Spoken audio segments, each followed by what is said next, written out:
Continuamos hoy, amigo oyente, nuestro estudio en el primer libro de la Biblia, el libro de Génesis. Nos encontramos hoy ante el capítulo 7 de este libro del Antiguo Testamento.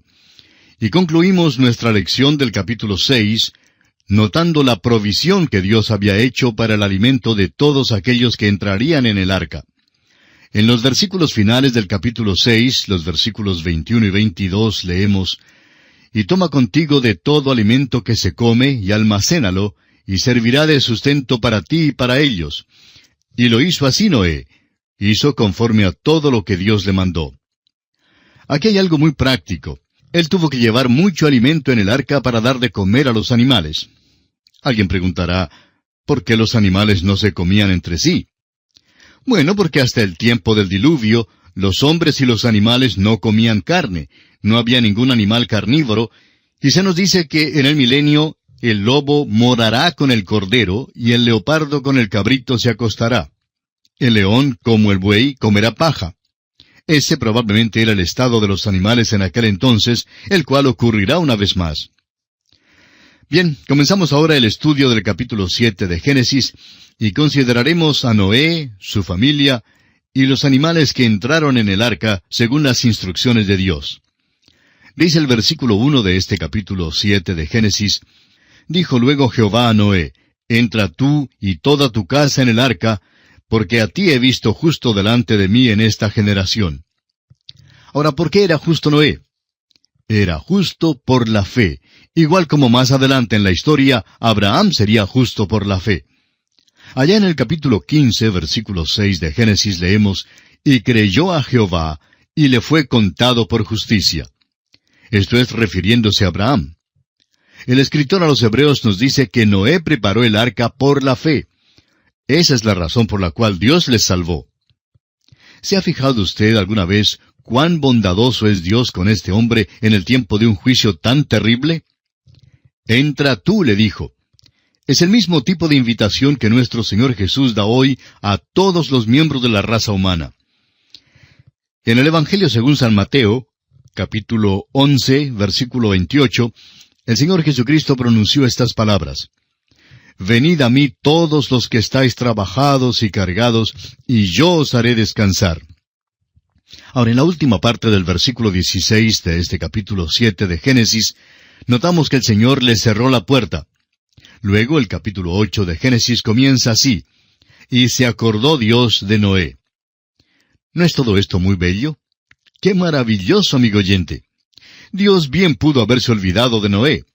Años después pudo haber dicho: «¡Ay de mí! Se me olvidó por completo aquel hombre por allá. Lo metí en el arca y me olvidé de él». Y eso sí que hubiera sido malo. Pero Dios no olvidó a Noé. Se acordó de él.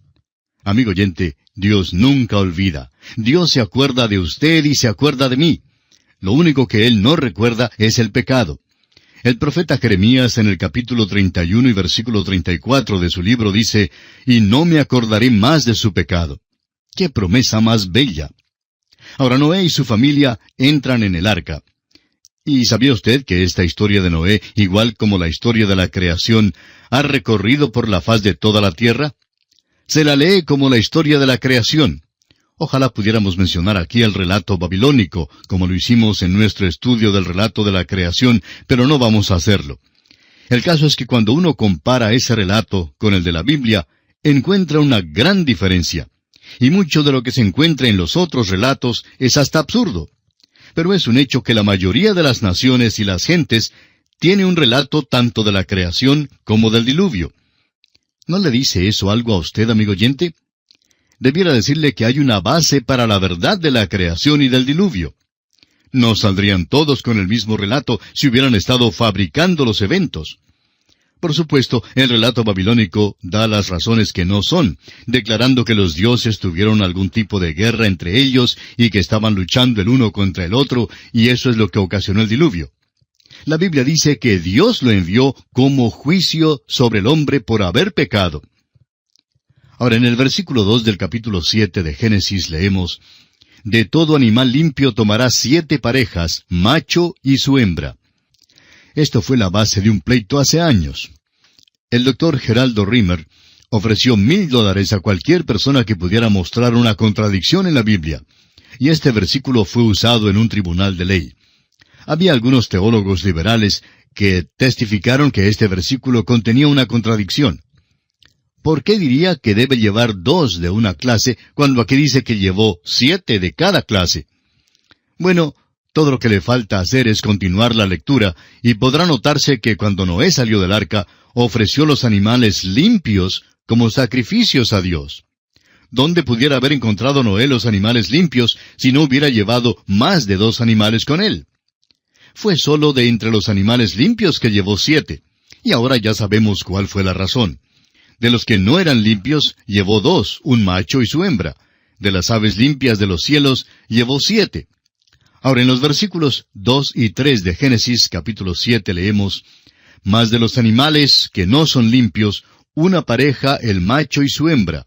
También de las aves de los cielos, 7 parejas, macho y hembra, para conservar viva la especie sobre la faz de la tierra». Después del sacrificio de Noé, todavía había macho y hembra de todo animal y de toda ave para conservar viva la especie sobre la faz de la tierra. El versículo 4 dice, «Porque pasados aún 7 días, yo haré llover sobre la tierra 40 días y 40 noches, y raeré de sobre la faz de la tierra a todo ser viviente que hice». Ahora, durante 7 días, todo el mundo todavía podía haber llamado a la puerta del arca, y creemos francamente que bien pudieron haber conseguido su entrada. Dios los habría salvado. Todo lo que tenían que hacer era creer en Dios. Los versículos 7 al 9 nos dicen ahora, «Y por causa de las aguas del diluvio entró Noé al arca, y con él sus hijos, su mujer y las mujeres de sus hijos. De los animales limpios y de los animales que no eran limpios, y de las aves, y de todo lo que se arrastra sobre la tierra, de 2 en 2 entraron con Noé en el arca, macho y hembra, como mandó Dios a Noé». En ningún lugar dice que Noé buscaba y arreaba los animales al arca. No le fue necesario. Los animales vinieron a él. Y el versículo 10 dice, «Y sucedió que al 7º día las aguas del diluvio vinieron sobre la tierra». Y esto nos conduce ahora a la consideración del diluvio mismo. Consideremos en primer lugar la destrucción de toda carne y la salvación de Noé y aquellos que estaban con él en el arca. Vamos ahora a leer partes de algunos de los próximos versículos. El versículo 10 nos dice que las aguas del diluvio vinieron sobre la tierra. Ahora el versículo 11 dice, «El año 600 de la vida de Noé, en el mes 2, a los 17 días del mes, aquel día fueron rotas todas las fuentes del grande abismo, y las cataratas de los cielos fueron abiertas». Continuamos ahora con el versículo 12 de este capítulo 7 de Génesis. «Y hubo lluvia sobre la tierra 40 días y 40 noches».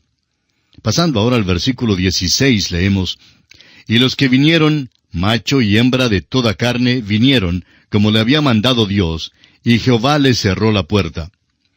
Y la primera parte del versículo 17 dice, «Y fue el diluvio 40 días sobre la tierra». Y el versículo 24 dice, «Y prevalecieron las aguas sobre la tierra 150 días». Ahora hay una pregunta que surge en cuanto al diluvio y es, ¿cuál es la evidencia histórica y científica del diluvio? No pensamos entrar en esta materia, pero sí quisiéramos recomendarle un libro que es sumamente bueno en relación con este tema. Se trata del libro El diluvio de Génesis, escrito por Henry M. Morris y John C. Whitcomb. Ambos hombres están completamente calificados para escribir sobre este tema. El doctor John Whitcomb tiene un doctorado en teología y fue profesor del Antiguo Testamento en el Seminario Teológico de La Gracia en Estados Unidos. Y el doctor Henry Morris recibió su doctorado en filosofía de la Universidad de Minnesota y fue profesor de Ingeniería Hidráulica y jefe del Departamento de Ingeniería Civil del Instituto Politécnico de Virginia, Estados Unidos. El doctor Morris y el doctor Whitcomb se unieron y escribieron este libro sobre el diluvio de Génesis. En él muestran que el diluvio fue universal, que fue una gran catástrofe y que hay evidencia histórica que lo confirma. Asimismo, responden al argumento uniformitariano que sostiene que los procesos existentes, actuando de la misma manera que en el presente, son suficientes para dar cuenta de todos los cambios geológicos. Esta es una de las muchas teorías que han sido promovidas para descartar las evidencias geológicas del diluvio universal. Pero permítanos decirle, amigo oyente, que hay una abundancia de evidencia para el diluvio, y este libro responde a mucho de este asunto.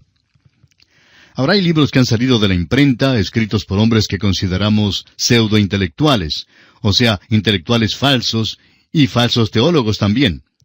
Algunos de ellos dicen que el diluvio fue local, es decir, aseguran que se limitó al valle de los ríos Tigris y Éufrates, y que formó algo así como una grande piscina por allá, pero que eso fue todo. Amigo oyente, la Escritura expresa con toda claridad que el diluvio cubrió toda la tierra. El libro ya mencionado ciertamente verifica lo que dice la Biblia. La familia humana había poblado la tierra. Los hombres y los animales habían llegado ya a los demás continentes del mundo.